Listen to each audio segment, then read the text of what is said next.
Good evening friends. सो आज थी मो मम्मीर बर्थडे से आम बाहर खरा रोड का सेठी आमको बर्थडे सेलिब्रेट करार था। बट अनफॉर्चुनेटली आम जो बर्थडे सेलिब्रेट करी से शॉपटा किसी इमरजेंसी लगी बंद हो जाता। सो आम लेट न करी बाहरी पड़िलु नुआपड़ा। नुआपड़ा पहुँची आम किणिलु गोटे केक एंड चुमुन को देखूँ ता देह एक्चुअली बहुत खराब था से मेडिसिन वगैरह सांगरे नहीं जाइथिला।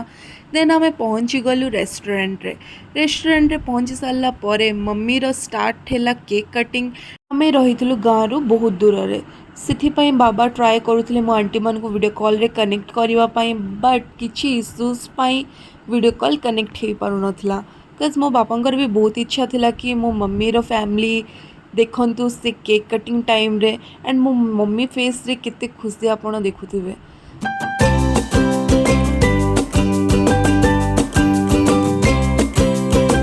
माँ से पर्यंत किसी फोटोज भी क्लिक कर नाला बट बाबा ता मुहर केक लगे से बाबा को बार बार फेस रे केक न लगेवाई मना करथिला बट बाबा कोठी सुनछंती।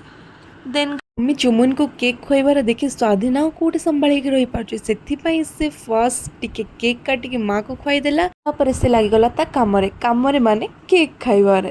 सो सेठी से केक खाइला। देन आम दे सारी आमर ऑर्डर एंड ऑर्डर आसवाई केते टाइम जो लगे आपण मैंने तो बहुत भल से जानते से बेलू बहुत लेट भी होता एंड आम भोक पूरा नेक्स्ट लेवल रे बिचारा स्वाधीन बहुत ही कंट्रोल करके रही ता भोक को। फाइनाली आसिक आमर प्लेट लगिगला तापर आम देथिबा ऑर्डर्स माने भी आसी जाइथिला एंड आम भोक पूरा नेक्स्ट लेवल थिला। सो आम लगिगलु आम खाइबारे। तापर सेठू बाहरी आम गलु आम गाड़ी रे पेट्रोल भरिबा पई। नेक्स्ट दिन पश्चिम ओडिशार सबुठु बड़ पर्व नुआखाई भी थिला सेठी आगुरु स्टाम्प लगे दिले कि पेट्रोल पंप 2 दिन बंद रहइबो।